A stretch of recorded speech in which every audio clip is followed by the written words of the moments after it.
Shoutout mo yung ano, Bap, yung nagnakaw ng ano mo, banyera. Yung ganito, ninakaw. Kailan ba yun nung linggo? Apat yung kinuha.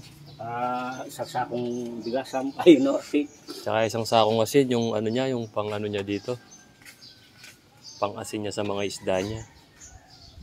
Shoutout ha, sa mga kumuha. Pero parang wala siyang kasama. Siya lang mag-isa siguro kasi nakuha na sa video eh.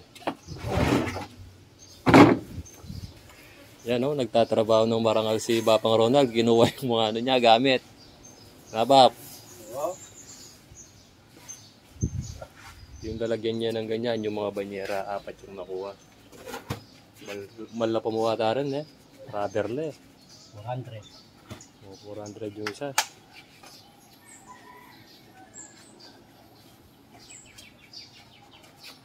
Pati yung machine, kinuha, isang sako. Isang sako. Wala siya tuloy ginamit. Bumili pa doon. Sa grocery. Yan po yung luto ni Babang Ronald. Ang ganda. Magaling magluto ng tinapayan.